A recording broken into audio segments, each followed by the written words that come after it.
Welcome to the Deep Dive. You're tuning in because you want to grasp complex topics quickly and thoroughly, and that's exactly what we deliver. Today, we're taking a shortcut to understanding a towering figure in Indian history, Kanak.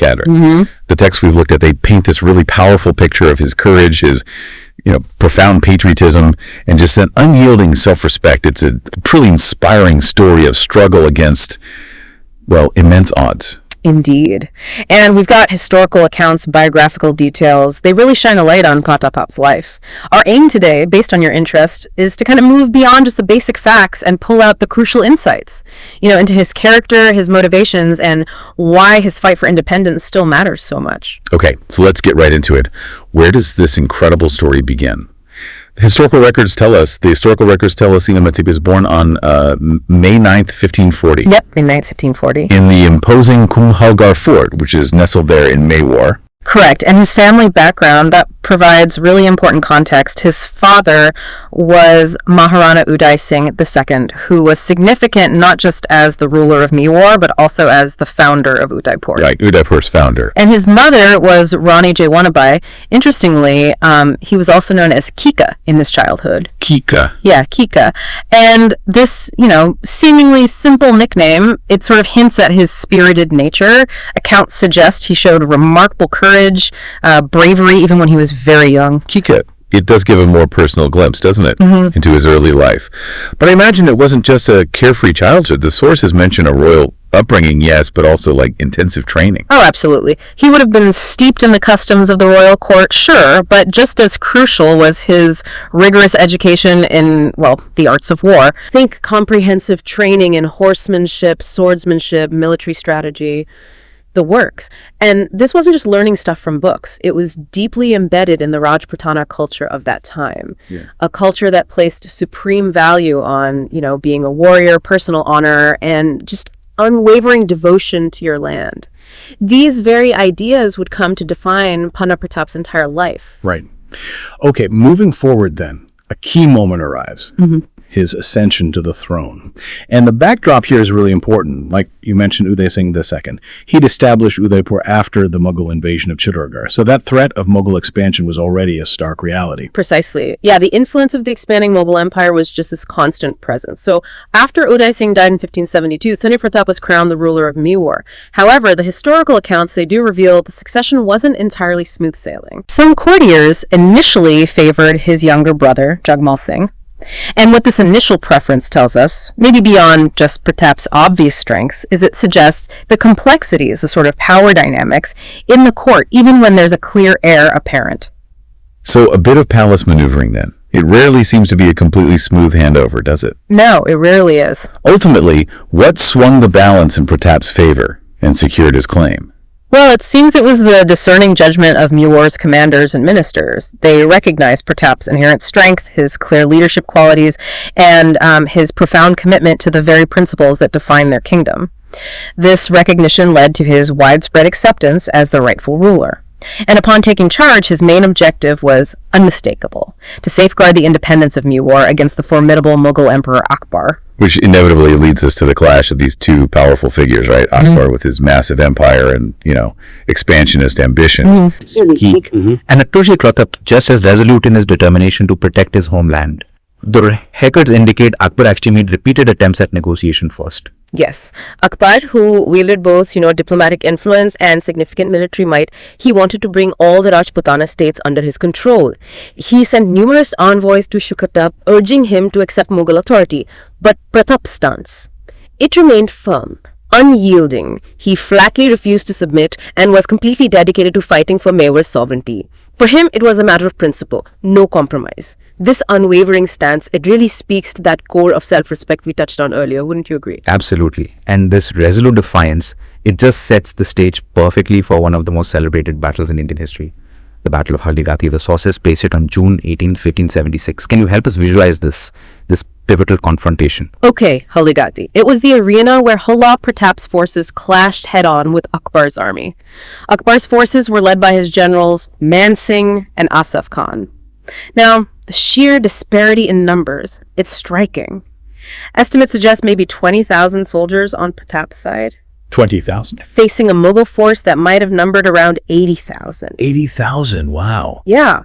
This huge numerical disadvantage, it just underscores the sheer audacity, the unwavering spirit that defined Kumbhalgarh Pratap's resistance. It's a key insight into his character, really. That's an incredible imbalance. It truly highlights the scale of the challenge he faced. But despite being so heavily outnumbered, Kumbhalgarh Pratap and his men, they didn't just, passively wait for the attack, did they? Or certainly not. The historical accounts vividly portray Pratap's personal bravery, the fierce intensity of the attack he launched on the Mughal ranks. It was a powerful demonstration of his courage and the deep loyalty of his soldiers. And of course, we have to mention the legendary valor of his horse, Chitaka. Ah, Chatak. Yes. His actions in the thick of battle are also prominently featured in these stories. Chetak is practically a symbol of loyalty and courage himself in these accounts. Chetak's role in the battle has truly become legendary, yeah. But despite their incredible bravery, the sheer weight of the Mughal numbers, well, it must have eventually taken its toll. The outcome, technically, was a Mughal victory. That's a crucial distinction, yeah. While the Mughal forces held the battlefield at the end of the day, they failed. They failed to achieve their main objective, capturing Pratap. That's right, he got away. He managed to escape. And this is where the symbolic power of the battle truly lies. Haldigati became this enduring symbol of the Indian struggle for independence, showing a profound willingness to make the ultimate sacrifice for honor, for self-respect, even when facing seemingly impossible odds.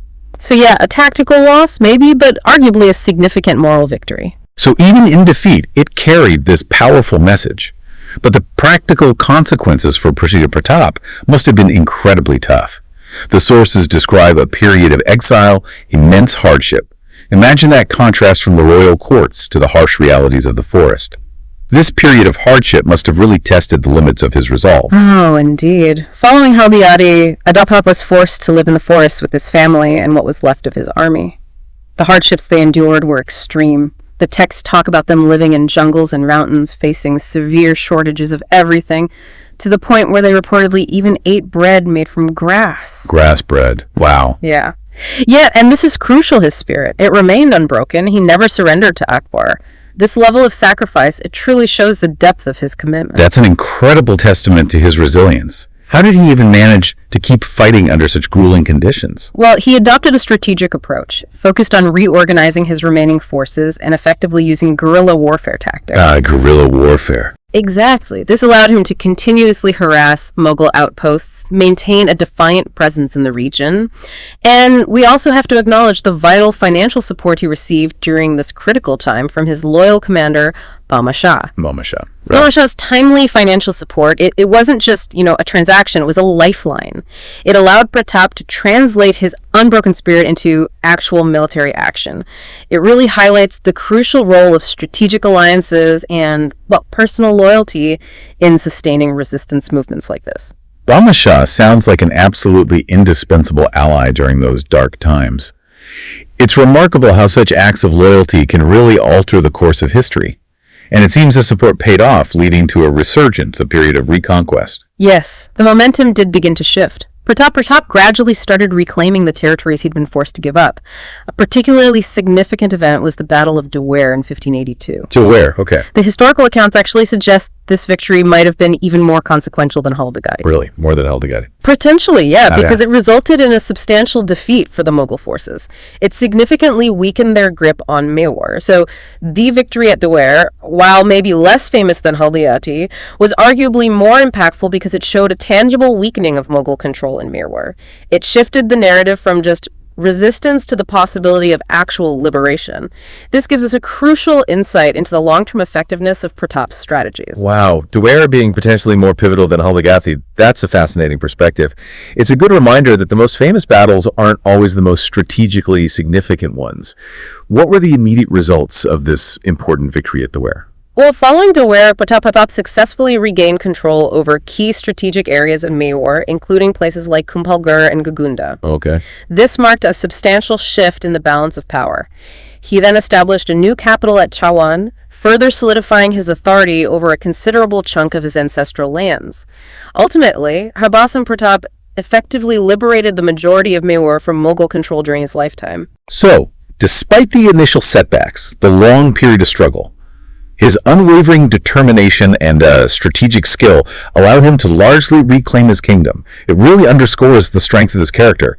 And that leads us nicely into a more detailed look at the personality, the characteristics of Thaihood that emerge from our sources. Absolutely. Several core traits consistently stand out. First and foremost is his unshakable self-respect and immense pride. He simply could not reconcile himself to Mughal dominance. He dedicated his entire life to the fight for independence. This wasn't just a political stance, it was deeply ingrained in his personal ethos. It was a fundamental matter of honor for him, wasn't it? Yeah. He willingly chose immense hardship over any form of compromise, just wouldn't bend. Precisely. And this unwavering principle leads us to another key characteristic. His profound capacity for sacrifice and, well, renunciation. He willingly gave up the comforts, the privileges of royal life, and endured the harsh realities of living in forests rather than betray his deeply held principles. That level of commitment is truly extraordinary. And beyond his steadfastness, his moral fortitude, the historical accounts also highlight his considerable strategic abilities, as you mentioned with the guerrilla tactics. Indeed. His adoption and successful use of guerrilla warfare against the much larger Mughal army show a keen, adaptable understanding of military strategy. His repeated victories, particularly after Haldigati, are a clear testament to his strategic thinking. And of course, we can't overlook his personal bravery and exceptional valor so vividly shown in both Haldigati and the later decisive victory at Dawar. He consistently led from the front, inspiring his troops through his own courageous actions. Finally, the sources also emphasize the deep bond he shared with his own people. Absolutely. He held a deep affection and concern for his subjects. He was genuinely committed to their welfare. His fight for independence was intrinsically linked to their freedom and dignity. He truly embodies that ideal of a selfless leader. Tragically, though, the historical records indicate that this remarkable life eventually came to an end. January 29, 1597, in Shawan. Yes. The reported cause of death is injuries sustained in an accident. Yes, his passing was a significant loss, and the sources convey a sense of widespread mourning throughout Mewar. But even in death, his legacy just continued to expand. His courage, his unwavering self-respect, his relentless struggle for independence. It left an enduring and indelible mark on the history of the region and, really, beyond. And that legacy continues to resonate strongly even today, doesn't it? Maharana Pratap is widely regarded as one of India's greatest warriors and a powerful symbol of resistance. Without question, numerous memorials, statues, they've been erected in Rajasthan and across India in his honor. His birth anniversary, May 9th, is celebrated with immense enthusiasm every year. He's become this powerful, enduring symbol in Indian culture and history. His valor, his unyielding self-respect, his unwavering commitment to freedom, it constitutes a truly glorious chapter in the nation's narrative. So as we wrap up this deep dive into his life, it's clear that Pratap was so much more than just a great warrior. He truly embodies the spirit of independence, the paramount importance of self-respect, and the profound power of perseverance, even when facing seemingly insurmountable adversity. Absolutely. The key insight, I think, for you, our listeners, that his life serves as this powerful, timeless reminder to never compromise on your core principles, no matter the difficulties you might face. His story continues to inspire countless individuals across India, both in the past and, right now, in the present. A truly inspirational figure whose impact is definitely still felt. And on that note, here's a final thought for you to consider. In today's complex world, where individuals, communities, we all face a multitude of pressures and challenges, how does Pratap's unwavering commitment to his deeply held values? How does that resonate with the choices we make, the stands we take today? It's something worth reflecting on. Thank you for joining us for this deep dive.